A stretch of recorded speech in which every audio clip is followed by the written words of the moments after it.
이런, 늦겠다.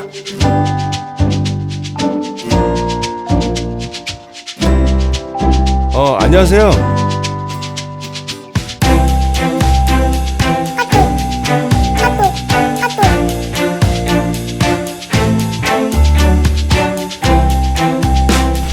야, 너 뭐야 이거? 똑바로 못해 이거? 에?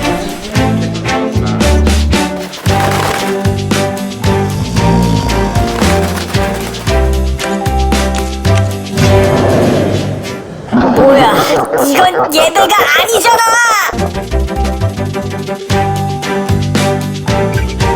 도와드릴게요.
은혜로운 귀한 찬양 감사합니다. 이제 하나님께서 우리에게 주실 하나님의 말씀을 함께 찾으시도록 하겠습니다.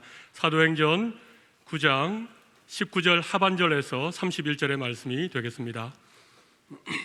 신약성경 202면에 있는 사도행전 9장 19절 하반절에서 31절 말씀을 함께 찾으시고 한 절씩 교독하도록 하겠습니다. 19절 하반절과 20절을 제가 먼저 읽겠습니다. 사울이 다메섹에 있는 제자들과 함께 며칠 있을새 즉시로 각 회당에서 예수가 하나님의 아들이심을 전파하니 듣는 사람이 다 놀라 말하되 이 사람이 예루살렘에서 이 이름을 부르는 사람을 멸하려던 자가 아니냐. 여기 온 것도 그들을 결박하여 대제사장들에게 끌어가고자 함이 아니냐 하더라. 사울은 힘을 얻어 예수를 그리스도라 증언하여 다메섹에 사는 유대인들을 당혹하게 하니라. 여러 날이 지남에 유대인들이 사울 죽이기를 공모하더니 그 계교가 사울에게 알려지니라. 그들이 그를 죽이려고 밤낮으로 성문까지 지키거늘 그의 제자들이 밤에 사울을 광주리에 담아 성벽에서 달아내리니라. 사울이 예루살렘에 가서 제자들을 사귀고자 하나 다 두려워하여 그가 제자됨을 믿지 아니하니 바나바가 그리고 사도들에게 가서 그가 길에서 어떻게 주를 보았는지와 주께서 그에게 말씀하신 일과 다메섹에서 그가 어떻게 예수의 이름으로 담대히 말하였는지를 전하니라. 사울이 제자들과 함께 있어 예루살렘에 출입하며 또 주 예수의 이름으로 담대히 말하고 헬라파 유대인들과 함께 말하며 변론하니 그 사람들이 죽이려고 힘쓰거늘 형제들이 알고 가이사랴로 데리고 내려가서 다소로 보내니라. 그리하여 온 유대와 갈릴리와 사마리아 교회가 평안하여 든든히 서가고 주를 경외함과 성령의 위로로 진행하여 수가 더 많아지니라. 아멘. 할렐루야. 참 우리 기독교 신앙과 우리의 믿음 생활을 지탱해주는 두 가지 기둥이 있습니다. 아마 이 두 기둥이 없었다면 많이 혼돈스러웠을 것입니다. 하나는 예수 그리스도의 십자가와 부활의 은혜입니다. 또 한 기둥은 오늘 본문에서 말씀하시는 바울의 회심입니다. 구약 성경에 예루살렘 성전에 두 기둥이 있었습니다. 하나는 야긴이라는 기둥이고, 야긴이라는 이름의 뜻은 아름다움과 영광이라는 뜻이고, 또 보아스라는 기둥이 있는데 그 보아스라는 기둥은 힘이라는 뜻입니다. 마찬가지로 오늘 이 기독교 신앙에 있어서 예수 그리스도의 십자가 부활의 사건과 오늘 바울의 이 회심 사건은 기독교 신앙의 야긴과 보아스, 아름다움과 영광, 힘을 지탱해 주는 것이라고 말할 수 있습니다. 따라서 기독교 신앙의 가장 큰 두 순례 여정이 있다면 하나는 그리스도의 십자가와 부활의 길이고, 또 하나는 바울의 다마스커스, 오늘 다메섹의 회심 사건의 이 다메섹 여정이라고 말할 수가 있습니다. 오늘 저는 여러분들과 함께 이 말씀을 앞에 놓고 사랑의 교회 성도와 또 우리 한국 우리 프로테스탄트 개신교 성도들의 중요한 우리의 신앙의 방향 중에 하나는 말씀 안에 해답이 있다고 저희들은 믿습니다.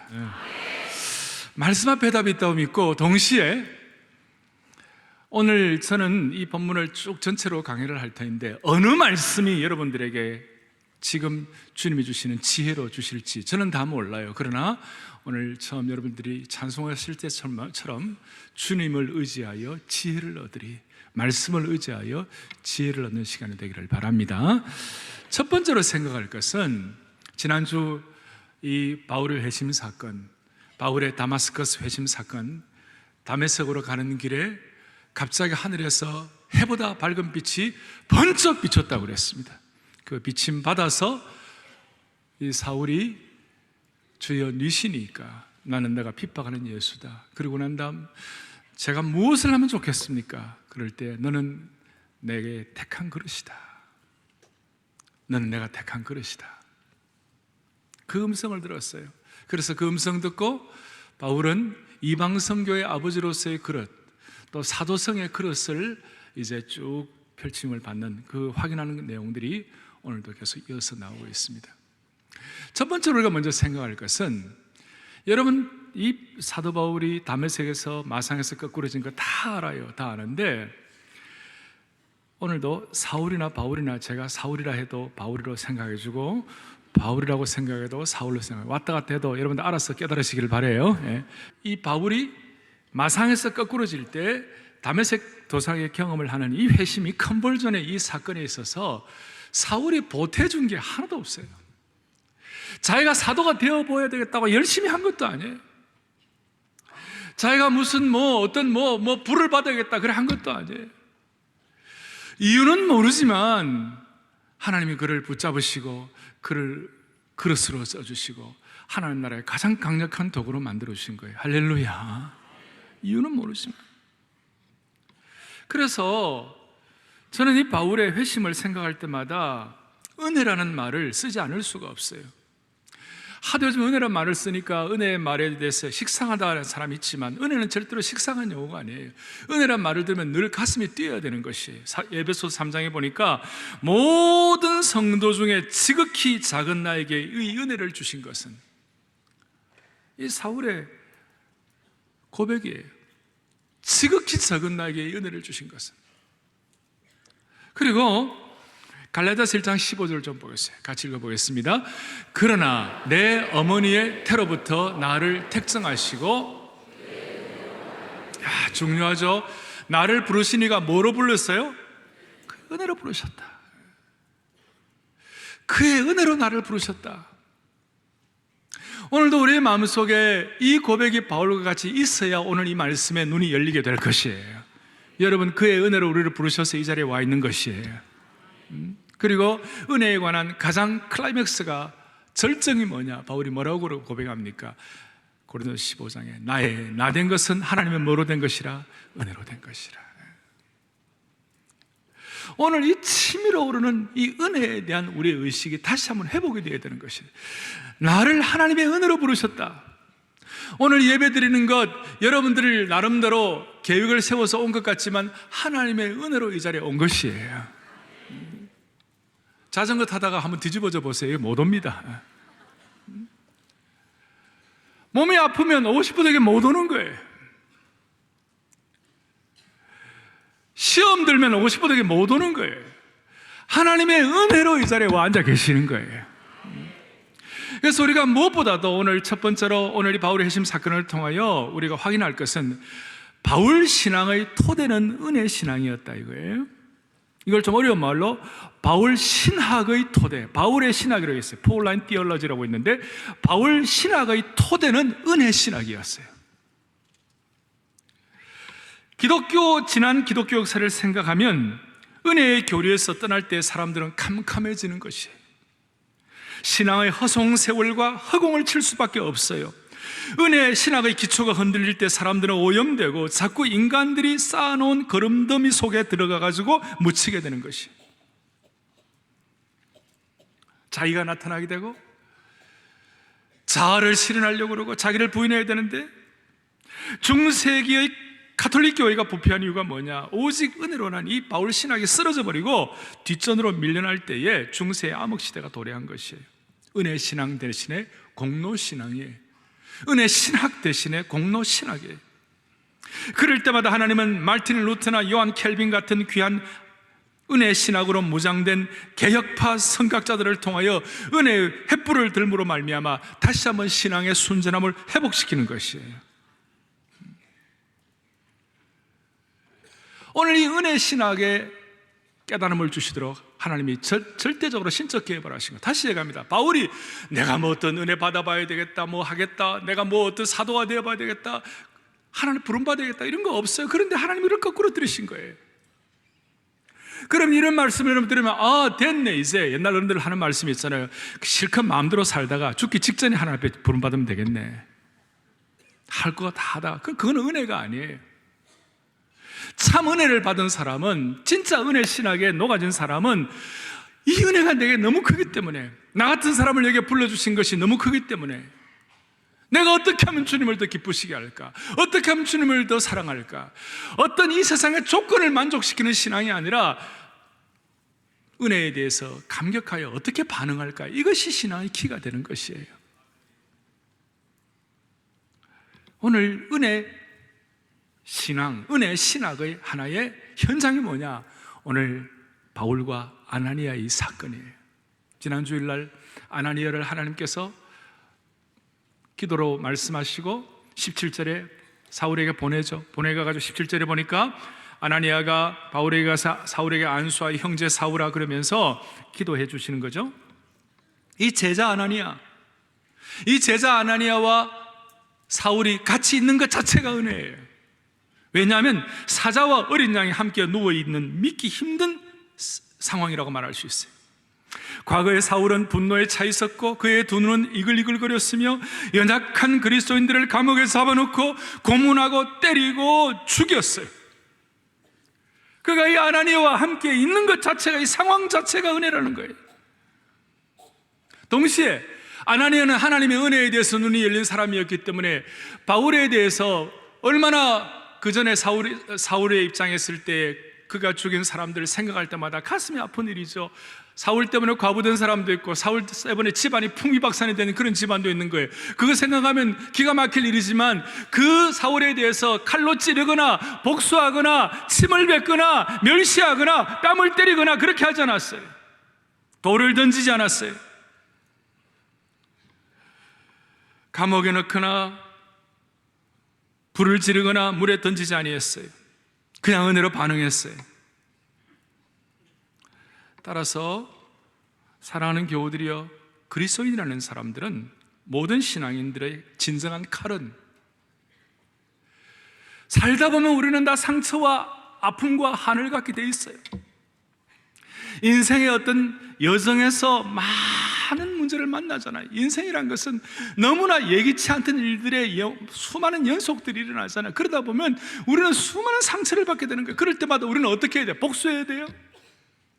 한을 어떻게 풀어야 돼요? 그리스도인의 복수의 칼은 성령의 검 곧 하나님의 말씀밖에 없다는 사실을 믿으셔야 돼요. 우리의 복수는 칼로 찌르는 것이 아니에요. 우리의 복수는 뭐냐? 말씀의 검을 가지고 주님의 지혜를 얻어야 돼요. 우리의 복수는 뭐냐? 중보기도해야 되는 거예요. 중보로 기도하는 것이에요. 그래서 우리가 갖고 있는 아픔과 상처와 한을 하나님의 방법으로 풀어나가는 것, 그것이 바로 은혜 신학의 토대 위에 서 있다고 말할 수 있습니다. 성경은 우리에게 이 은혜 신학에 물들어가지고 하나님의 방식을 따르는 것을 많이 우리에게 강조하고 있어요.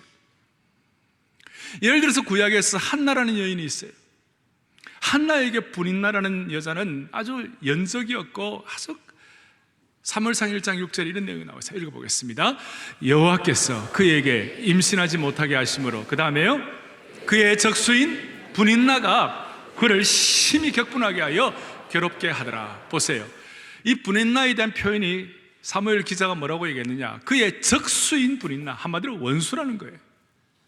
원수 같은 여자라는 거예요. 얼마나 그를 격분시키고 그를 상처받게 하고 그를 모욕하는지 몰라요. 이런 상황에서 한나가 복수의 칼을 들고 찌르고 같이 상처내고 분인나의 뺨을 때린 것이 아니고 1장 10절 한나가 마음이 괴로워서 여호와께 기도하고 통곡하며, 한나의 유일한 방법은 뭐냐? 하나님 앞에 기도하고 통곡하는 것 외에는 다른 길이 없었어요. 당시에 한나 시대만 하더라도 우리처럼 66권의 이 정경, 모든 성경이 우리처럼 이렇게 다 주어진 것이 아니에요. 그 당시에 좀 있어봐야 율법 정도 있는 거예요. 그러니 한나가 쓸 수 있는 유일한 무기는 뭐냐? 한나의 복수의 칼은 뭐냐? 통곡하며 기도하고 중보기도 하고 주님 앞에 메어 달리는 것 외에는 다른 길이 없었던 것이에요. 오늘 사랑하는 교우들이여, 아나니아와 사울이 함께 서 있는 이 현장에 처한 상황을 우리가 생각하면서 우리는 우리의 삶의 복수의 칼을 성령의 검 그리고 중보기도의 능력으로 감당할 수 있으면 좋겠습니다. 그러면 이 은혜 신앙을 바탕으로 한 사람은 하나님의 은혜만 간구하고 아무것도 안 하느냐? 그게 아니에요. 이 사울이 하나님의 은혜를 받았을 때 결정적으로 드러난 변화가 있어요. 그게 두 번째로 생각할 거예요. 변화가 있어요. 자, 첫 번째는 뭐라고 그랬죠? 사울의 신앙의 토대는 뭐라고 그랬죠? 자, 두 번째, 이 은혜 신학을 바탕으로 한 변화가 있어요. 은혜를 받으면 받을수록 공통적으로 나타나는 변화가 있어요. 그 변화는 첫 번째 뭐냐? 19절 뒤에 사울이 다메섹에 있는 제자들과 함께 며칠 있을 적에, 제자들과 함께란 말에 줄을 그어보십시오. 바울의 은혜를 통한 회심의 결과가 첫 번째는 제자들과 함께였어요. 무슨 말이냐? 지금 우리는 가해자와 피해자가 함께 자리 잡고 있는 것을 목격하게 됩니다. 폭행자 바울과 피해자 다메섹에 있는 성도들이에요. 그런데 이런 은혜를 통하여 변화되고 난 다음에 사도 바울, 이 사울의 놀라운 변화의 첫 번째 나타나는 현상이 뭐냐? 교제권이 달라지기 시작한 거예요. 교제권이 달라졌어요. 핍박자가 예수님의 제자들과 교제를 나누는 사람으로 변화되기 시작한 거예요.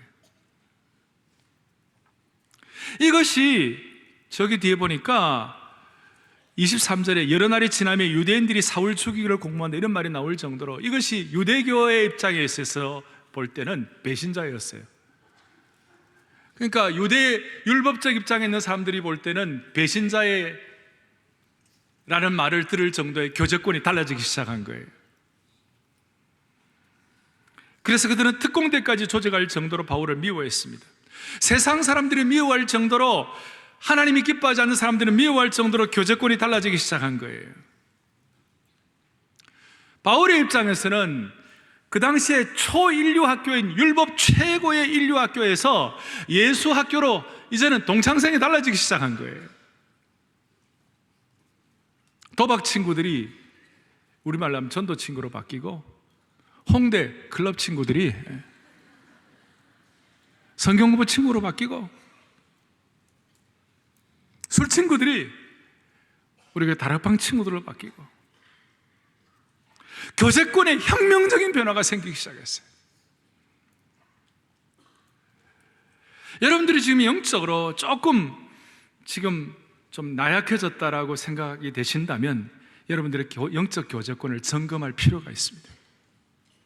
동시에 또 어떤 사람들은 영적인 히키코모리란 말 아시죠? 사회생활 적응 못하고 집에만 틀에 박혀 사는 병적인 사람들. 어떤 사람이 이런 영적 교제권, 예배 교제권에 나오지 못하고 집에서 인터넷만 갖고 계신 분이 있어요. 그것도 좀 신앙적으로 건강하다고 말할 수가 없어요. 오늘 우리 사랑하는 성도들 모두에게 하나님의 은혜의 그릇으로 준비되기 위해 이런 영적 교제권의 변화를 허락해 주시기를 바랍니다.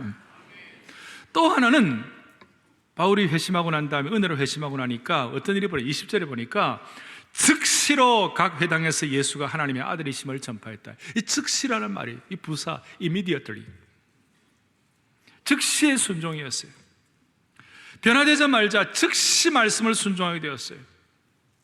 마음속에 막 들끓는 마음이 생기는 거예요. 변화되자마자 앞에 사도행전 4장에 되어 있습니다만 베드로가 변화되니까 내가 보고 들은 것을 말하지 아니할 수 없다 이렇게 막 선포하게 되는 거예요. 예레미야에서 예레미야 20장에 보니까 내가 하나님의 말씀을 다른 사람들에게 선포하지 않으면 내 마음이 불붙는 것 같아서 견딜 수가 없다. 이 예레미야의 고백이 오늘 사울의 은혜 신앙을 바탕으로 한 즉시의 변화의 현장으로, 그 흔적으로 나타나기 시작한 거예요. 우리는 은혜로 하나님을 구세주로 모시게 되는 그 순간 구세주일 뿐만 아니라 구주와 주님으로 모시게 되는 것이에요. 여러분, 주님으로 모신다는 말을, 자, He is my Savior, 주님은 내 구세주일 뿐만 아니라 He is my Lord, 주님은 나의 주님이시다. 구세주일 뿐만 아니라 주님이시다. 여기에 대한 즉시의 변화가 있어야 돼요. 우리는 흔히 예수님을 구세주로 모시고 주님으로 모신다는 것은 신앙이 성숙하고 막 깊이 들어가야 예수님을 주님으로 모시는 것이고, 일반적으로 그냥 예수님을 구세주로만 알고 그냥 편하게 가자 이렇게 생각하는 분들이 있어요. 그러나 그 신앙의 정상은 아니에요. 신앙이 제대로 들어가면, 은혜의 신앙이 제대로 자리 잡으면 반드시 즉시의 은혜를 받는 것이에요. 즉시예요. 한국 교회가 또 우리들의 삶에 이 즉시의 은혜를 순종하지 못해가지고 지금 얼마나 많은 공동체나 신앙의 문제가 훼손되고 힘을 잃어버리고 있는지 몰라요. 즉시예요. 사랑하는 교우들이여, 우리가 언제까지 자신을 머뭇거리게 하겠습니까? 언제까지 둘 사이에서 결정하지 못하고 멈칫거리고 있겠어요? 봐서는 안 되고 가서는 안 되며 해서는 안 될 일을 지금 하고 있는 것이 무엇이에요? 즉시로 해결해야 할 문제들.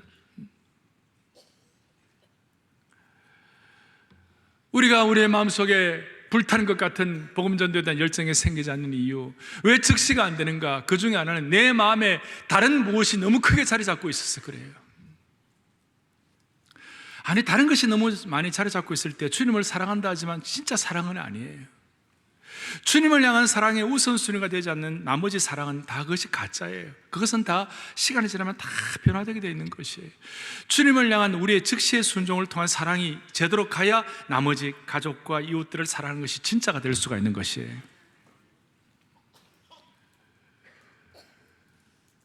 오늘 저는 벌써 가을이 들어오고 지나간 9개월을 제가 뭐라고 싶진 않아요. 지나간 때가 족하니까 오늘부터 우리의 마음속에 즉시의 은혜를 베풀어 주십시오. 또 하나의 변화는 오늘 22절에 나와 있습니다. 사울은 힘을 얻는 거예요. 권능을 얻는 거예요. 그리고 예수를 그리스도라 증언하여 다메섹에서 사는 유대인들을 당혹하게 하니라. 힘을 얻어가지고 그 유대인들을 당혹하게 하니라. 이 말이 옛날 성경에는 굴복시키니라 이런 말이 나와 있어요. 이 당혹하게 한다는 말은 능력을 나타내는 말, 능력이 너무 커서 그 능력 때문에 사람들이 완전히 굴복되었다 이런 뜻이에요. 우리말로 하면 영권이 생긴 거예요. 영적인 권세와 능력이 생기기 시작한 거예요. 히브리서 기자의 고백대로 세상이 감당치 못할 사람이 되는 것이에요. 예수 믿고 은혜 신앙의 바탕을 두면 하나님이 하나님의 사람들에게 더 이상 수치와 부끄러움을 당하지 않도록 각자에게 맞는 영적인 권세를 주세요. 이건 제 얘기가 아니에요. 영접하는 자, 곧 그 이름을 믿는 자들에게는 하나님의 자녀가 되는 뭘 주셨다고요? 권세를 주셨다. 권능을 주셨다. 세상 앞에서도 너무 자학하거나 너무 비참하지 않도록 하나님께서 힘을 주시고 권능을 주신 것을 믿으셔야 되시는 거예요. 누가복음 10장 19절을 다 같이 보겠습니다. 읽어보겠습니다. 내가 너희에게 뱀과 전갈을 밟으며 원수의 모든 능력을 제어할 권능을 주었으니 너희를 해칠 자가, 아멘, 너희를 해칠 자가 다시 한번 결코 없으리라. 이 말씀을 살아계신 하나님 말씀으로 받으세요. 이 말씀을 통하여 주님을 의지하는 지혜를 얻으세요. 마가복음 6장에 보니까 12제자를 부르사 둘씩 보내시며 더러운 귀신을 제어하는 권세를 주셨다. 예수 그리스도의 보혈의 능력이, 성령의 능력이 악한 귀신을 제어할 수 있는 권능을 주신다는 것이에요. 그리고 이 영적 권위는, 세상의 권위는 사람을 위협하고 강압적으로 두렵게 하지만 하나님이 주시는 영적 권위는 사람을 살리고 위로하고 감동을 주고 좋은 영향을 끼치게 됩니다. 여러분, 오늘 저는 은혜의 그릇을 제목으로 잡았습니다. 이 말씀을 묵상하면서 여러분, 그릇이라는 것은 하나님께 쓰임받는다는 것을 전제로 했기 때문에 그릇이라는 말이 나왔습니다. 저는 여러분들을 섬기면서 제가 갖는 기도의 제목과 저의 마음의 목회적 소원 중에 하나는 뭐냐? 우리 온 성도들은 하나님 앞에 여유 없이 다 쓰임받게 하여 주시옵소서. 인생을 살아가며 신앙인이라면, 예수 믿었다면, 하나님의 사람이라면 여러분들의 삶을 가장 감격하게 하고 가장 떨리게 하면서 가장 가슴 벅차게 하고 가장 익사이팅하게 하는 것이 무엇인가? 내 같은 인생이 하나님 앞에 쓰임받는 것이에요. 다른 말로 하면 내 같은 사람이 하나님의 그릇으로 무장되는 것이에요. 그래서 오늘 이 예배를 마치고 나가면서 우리 모두는 하나님의 은혜의 그릇으로 준비가 되어야만 할 것입니다. 그러려면 오늘 제가 몇 가지 적용을 할 것입니다. 말씀을 통해 적용을 할 것입니다. 첫 번째 적용, 모든 하나님의 백성들의 은혜 신앙을 토대로 해서 그가 즉시 순종하며 하나님과의 교제권이 달라지고 그 다음에 영적인 권위를 갖습니다만은 이렇게 되기까지 먼저 거쳐야 할 것이 첫 번째 23절 여러 날이 지나매 이러면 여러 날이 지났다는 말이 있어요. 이 여러 날이 지났다는 말에 신학자들은 해석하기를 이 내용은 단순히 여러 날이 아니라 3년이 지났다 그렇게 얘기하고 있는 거예요. 여기 다메섹 도상이 일어난 일이지만 3년 뒤에 다시 다메섹에 와가지고 이런 일들이 또 벌어지게 된 거예요. 이 3년에 대한 해석은 갈라디아서 1장에 보면 아라비아에 3년 동안 가가지고 이 사도 바울 사울이 앞으로 하나님의 사도로서의 그릇이 준비되기 위하여 3년 동안 아라비아 사막에서 하나님과 홀로 독대하며 준비하는 시간을 갖는 것이에요. 그래서 모든 하나님의 사람, 하나님이 은혜로 쓰시는 그릇들은 반드시 영적인 광야 학교에서 하나님과 홀로 서기를 경험하게 하시는 거예요. 우리는 우리의 인생을 다 알 수가 없어요. 우리 앞에 일어난 일도 다 알 수가 없어요. 또 내게 일어난 사건들에 대해서 해석할 수가 없어요. 그렇지만 한 가지는 하나님은 저와 여러분들을 쓰시기를 원하시는 거예요. 그렇다면 우리를 반드시 광야 학교에서 홀로 서기를 경험하게 하시는 것입니다. 왜?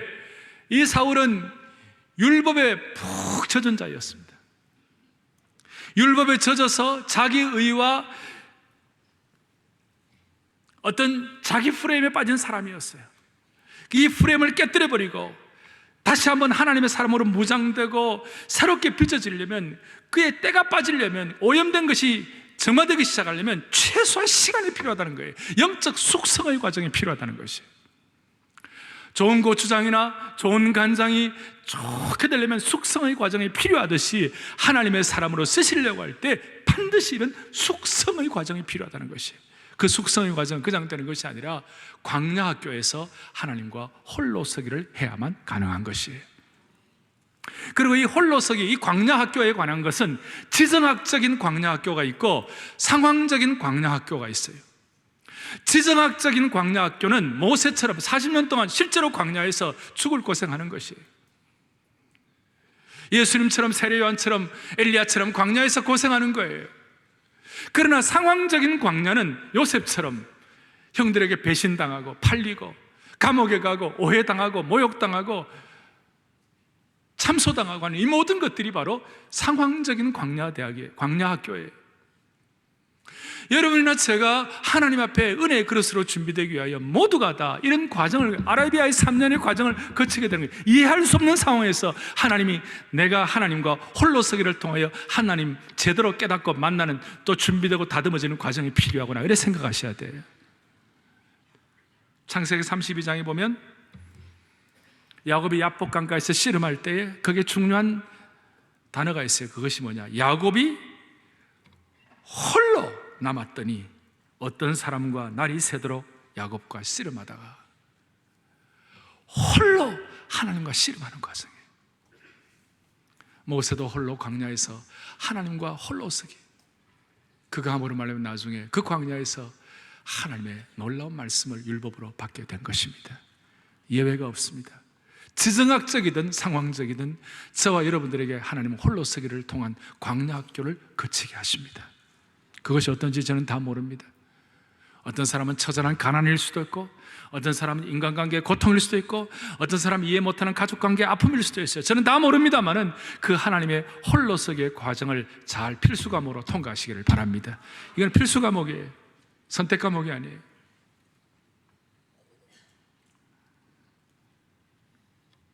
인생의 광야에서 주님과 홀로 있는 것을 두려워하지 마시기를 바랍니다.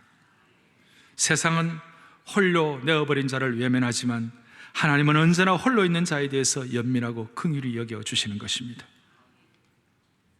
한 가지 조심할 것은 홀로 서기와 홀로 숨기를 구별해야 합니다. 인적이 없는 곳으로 도피하는 것은 광야에서 홀로 서기와는 전혀 다른 것입니다. 홀로 서기와 홀로 숨기는 차이가 있습니다.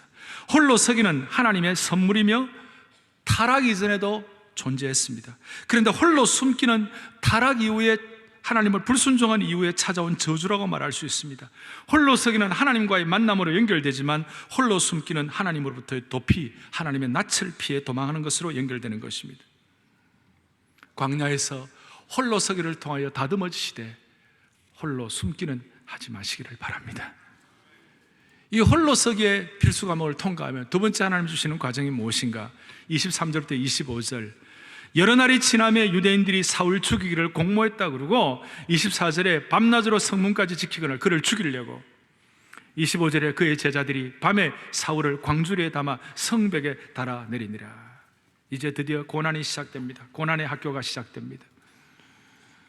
다메섹 사역에서 먼저 저항에 부딪혔습니다. 유대인들이 아레다 왕과 결탁하여 사울을 죽이려고 성문 밑에 잠복시켰습니다. 성벽에 살던 어떤 성도 덕분에 사울은 겨우 도망갈 수가 있었습니다. 칠흑같이 깜깜한 밤에 그는 광주리에 담겨서 성벽 아래로 내려졌습니다. 이것은 바울의 고난의 서막에 불과했습니다. 서론 입고도 안 됩니다. 그 이후에 펼쳐진 고난의 학교의 과정은 말로 다 알 수가 없었습니다. 고린도후서 11장에 보면 바울의 이 고난의 고통의 과정을 쭉 설명하는 그 중에 24절부터 26절까지 같이 한번 우리 보겠습니다. 보죠. 유대인들에게서 40에 하나 감한매를, 자, 우리 여러분 이거 좀 읽고 고난을 좀 우리가 이렇게 공감 좀 하십시다. 25절 시작. 3번 태장으로 맞고 1번 돌로 맞고 3번 파선하고 일주야를 깊은 바다에 지냈습니다. 26절 여러 번 여행하면서 강의 위협과 강도의 위협과 동조의 위협과 이방인의 위협과 시내의 위협과 광야의 위험과 바다의 위험과 거짓 형제 중에 위험을 당하고, 저기에 여러분 위험이란 말을 다 고난으로 바꿔가지고 한 번 더 하겠습니다. 고난을 시작. 여러 번 여행하면서 강의 고난과 강도의 고난과 동족의 고난과 이방인의 고난과 시내의 고난과 광야의 고난과 바다의 고난과 거짓 형제 중에 고난을 당하고. 자, 저거 정도가 아니에요. 그 뒤에 나오는데 이 일은 고사하고 이건 또 아무것도 아니다. 내 속에서 날마다 눌리는 것이 있다. 그것이 뭐냐? 주의 몸된 교회를 위하여 고통하는 그것이 내게는 날마다 나를 누르고 있다. 그런 차원에서 이 고난학교는 모든 예수 믿는 사람들이 하나님의 은혜의 그릇으로 준비되기 위하여 꼭 이수해야 할 필수 과목입니다. 그래서 이 고난은 제자의 도의 명백한 훈장이라고 말할 수 있습니다. 고난은 제자의 도의 명백한 훈장이란 말에서 어떻게 생각하시는지, 이게 그냥 말의 수사일까? 고난이 예수님의 도의 이 기독교의 훈장이라는 말은 그리스도인의 실체라고 할 수 있어요. 이것은 다른 말로 하면 내 몸에 예수님의 흔적을 지닌다고 말할 수 있어요. 바울은 날마다 한 얘기가 내가 내 몸에 예수님의 흔적을 지니고 있다. 사랑하는 교우들이여, 주 안에 사랑하는 형제자매 여러분, 예외가 없습니다. 오늘 이렇게 우리는 선남선녀로 성장을 하고 주일날 기대를 하면서 이 예배에 나와 있습니다만은 우리 모두가 다 주님 앞에 서는 그날까지 하나님의 은혜의 그릇으로 준비되기 위하여, 쓰임받기 위하여 우리 모두에게는 이 고난을 통한 예수님의 흔적을 지녀야만 할 것입니다. 예수님의 흔적은, 내 몸에 계시는 예수님의 흔적은 예수 그리스도와 함께 당하는 고난 외에는 당한 것이 없어요. 그리고 이 고난은 예수님의 흔적이 되기 때문에 나중에 회상할 때는 큰 참 축복으로, 큰 영광스러움으로 이렇게 변화가 되는 것이에요. 무슨 말이냐? 오늘 이 바울이 회심한 사건은 AD 33년이고 오늘 이 사건은 AD 36년 정도 됐고, 고린도후서 11장을 쓸 때는 언제가 되었는가? AD 56년쯤 됐어요. 그러니까 이 어려운 사건을 회상할 때가 20년 전의 일들을 회상하는 것이에요. 20년 전의 일을 회상하면서 너무너무 과거는 고통스럽고 죽을 것 같은 힘든 일이었지만 지나놓고 보니까 이것이 내 몸에 예수님의 흔적을 지닌 것이 되었다, 이렇게 고백하는 것이에요. 공동체적으로, 개인적으로 말로 다 알 수 없는 마음의 아픔과 짐이 있다 하더라도 10년, 20년 뒤에 이걸 돌이켜보면 내 몸에 그리스도의 흔적을 지녔노라, 이렇게 고백할 수 있도록 축복해 주시기를 원합니다. 그래서 바울은 한결같은 그의 신앙의 슬로건 뭐냐? 로마서 8장에 생각한데 현재의 고난은 장차 우리에게 나타날 영광과 족히 비교할 수 없노라. 마지막 넘어야 할 학교가 또 하나 있어요. 그것이 관계대학이에요. 그것이 오늘 26절부터 30절까지 나타나 있는 것이에요. 26절에 보니까 사울이 예루살렘에 가서 제자들을 사귀고자 하나 다 두려워하여 그가 제자됨을 믿지 아니했어요. 그런데 바나바가 데리고 가가지고 사도로에 가서 그가 길에서 어떻게 주를 보았는지 주께서 그에게 말씀하신 일과 다메섹에서 그가 어떻게 예수 이름으로 담대히 말하였는지를 증언하니라. 무슨 뜻이에요? 이렇게 3년 동안 광야학교와 또 고난학교를 거치면서 준비됐는데 예루살렘 교회 사람들이 서먹서먹하게 받아주지를 않는 거예요. 그래도 저 옛날에 폭행자였고 저 사람 살인자 아니야? 안 받아주는 거예요.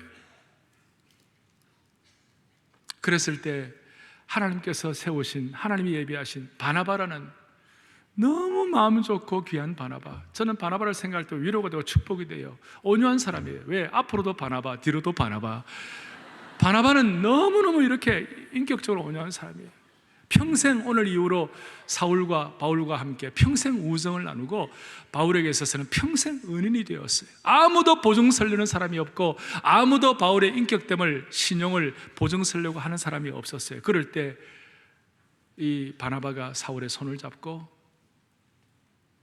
요한에게 가서, 요한 사도, 이 사울은 내가 개런티할 수 있네, 내가 크레딧을 줄 수 있네, 이 사울의 회심은 참되고 진실해. 빌립 사도에 가고, 빌립 안심해, 걱정하지 마. 마태에게 가가지고 이제는 내가 보장할 테니까 믿어주고 받아줘.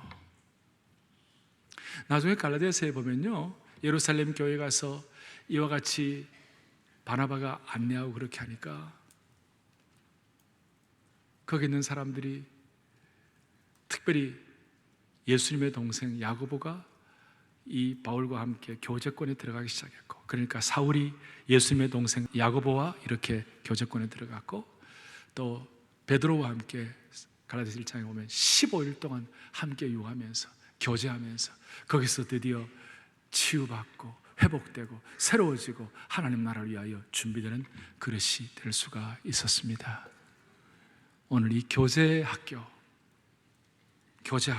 아까 제가 교제권이 달라진다고 그랬는데, 사랑하는 형제자매 여러분, 오늘 이 교제학교를 통한 하나님께 쓰임받는 그릇이 준비되는 사랑의 교회 되기를 바랍니다. 저는 사람과의 관계에 있어서 세상과 교회의 차이가 무엇일까 생각해 보았습니다.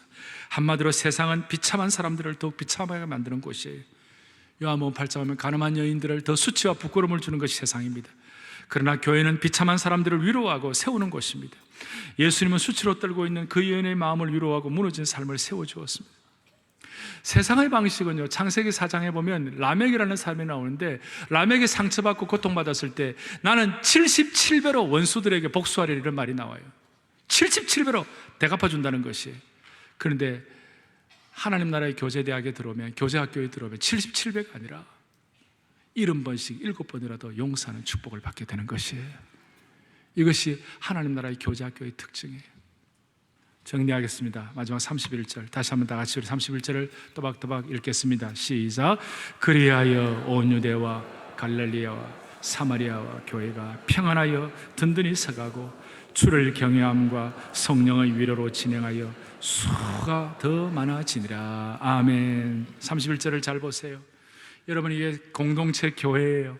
이 교회를 사랑의 교회라 눈에 보이는 유형교회만 말씀하면 안 돼요. 여러분 개인도 이 교회들을 접목할 수 있어요.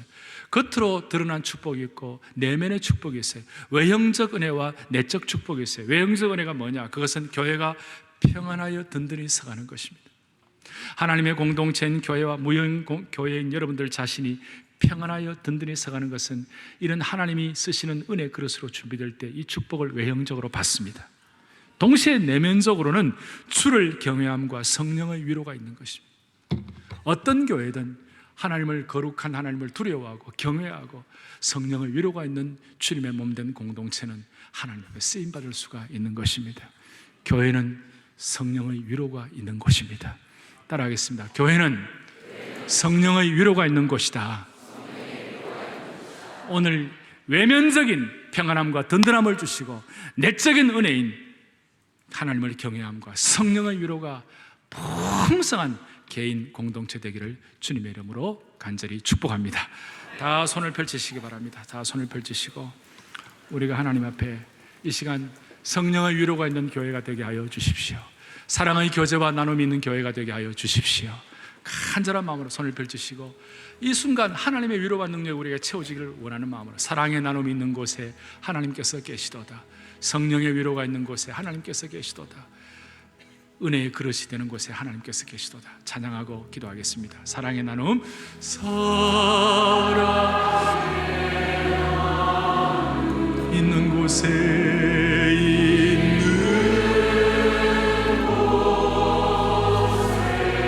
하나님께서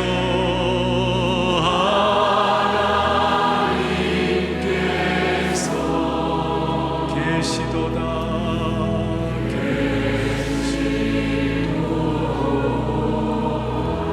사랑의 교제 있는 곳에 사랑의 교제 있는 곳에 있는 곳에 찬양대 하나님께서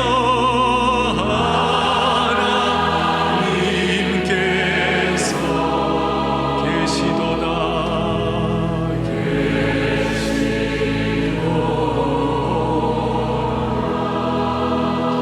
성령의 위로 있는 곳에 성령의 위로 있는 곳에 있는 하나님께서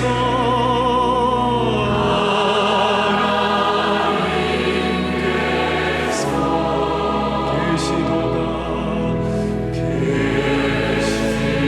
다시 한번 성령의 위로 우리 가정과 교회와 공동체를 채워주옵소서. 성령의 위로 있는 곳에 있는 하나님께서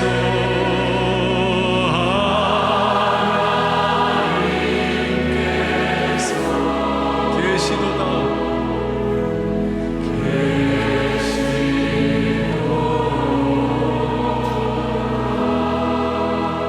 가슴에 손을 얹고 하나님이 우리 모두를 은혜의 그릇으로 준비되기를 원하는 줄로 믿습니다.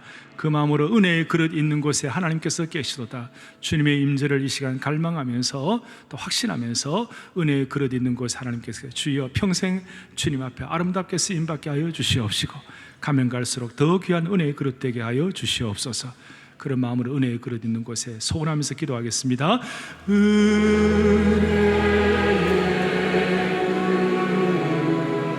있는 곳에 있는 하나님께서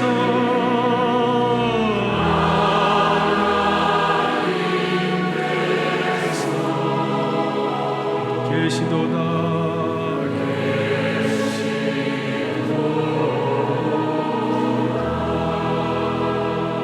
하나님 아버지, 오늘 이 예배에 참석한 모든 성도들 한 명도 예외 없이 하나님의 멋있는 은혜의 그릇으로 준비되게 하여 주시옵소서. 사울을 꺾으신 주님, 우리도 꺾어주셔서 사역의 참된 필수 과목들을 이수하게 하여 주심으로 다시 한번 하나님이 마음껏 쓰시는 은혜의 그릇으로 준비될 수 있도록 도와주시옵소서. 사울을 준비시키듯 우리를 준비시키셔서 하나님이 마음껏 사용하시는 하나님의 사람 되게 하여 주옵소서. 우리 주 예수 그리스도를 받들어 간절히 기도 올리옵나이다. 아멘.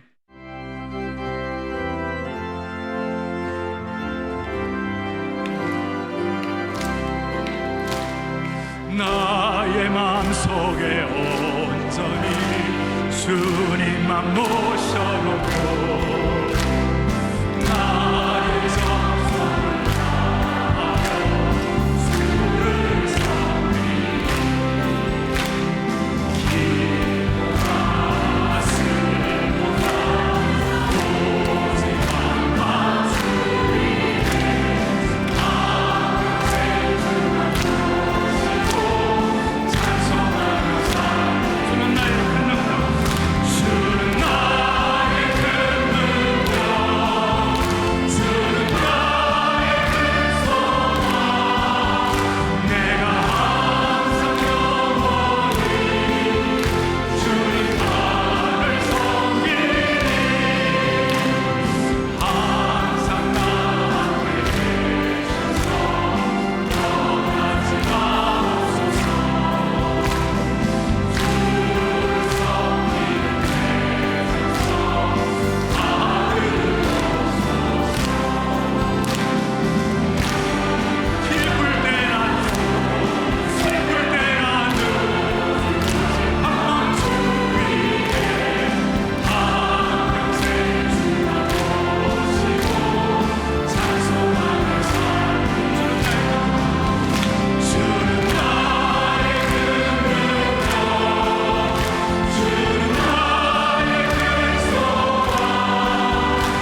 지난 8일 전국 미자립교회 지원을 위한 농수산물 직거래 장터가 사랑의 교회에서 진행됐습니다. 사랑의 교회 교역자들의 특별 찬양 소리로 가득 찬 사랑 글로벌 광장. 총회 임원진과 미자립교회 목회자, 성도들이 참석한 개회 예배에서 자립지원위원회 실행위원장 오정현 담임 목사는 사랑의 교회가 영적 공공재로 쓰임받아 감사하며 주는 자의 축복이 있는 자리가 되길 바란다고 전하고 교역자들과 함께 장터를 둘러보며 농어촌 교회를 격려하고 응원했습니다. 우리의 삶의 현장에서 정말 삶으로 예배를 하는 이 아름다운 모습을 통해서 하나님이 영광을 받으실 줄로 믿습니다. 우리 하나님의 아름다운 복음의 사랑이 계속 나타나기를 바라고 사랑의 열매가 계속해서 연결해 갔으면 너무너무 좋을 것 같습니다. 이번에 열린 농수산물 직거래 장터에는 전국 농어촌 지역의 46개 교회가 참여해 100여 종의 농수산품을 준비했는데요. 농어촌 교회는 주민들의 장터 참여를 통해 전도할 수 있는 기회를 만들고 더 진취적으로 사역할 수 있는 힘을 얻을 수 있었습니다. 우리 농촌 교회에서는요, 이 획기적인 일입니다.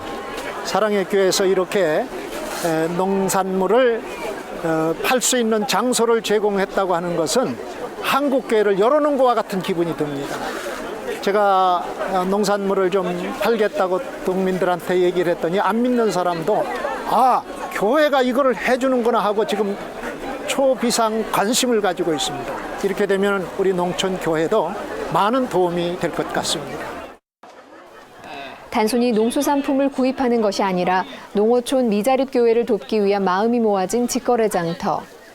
사랑의 교회 성도뿐만 아니라 교회 인근 지역 주민들과 함께 신선하고 좋은 품질의 농수산품을 나누는 풍성한 가을 잔치가 됐습니다. 이렇게 지역에서 목사님들이 직접 이렇게 물건들을 팔고 하시는 걸 보니까 너무 감개가 무량하고 그 현지에 복음이 전파하는데 조금이나마 도움이 되기 위해서 이 자리에 나왔습니다.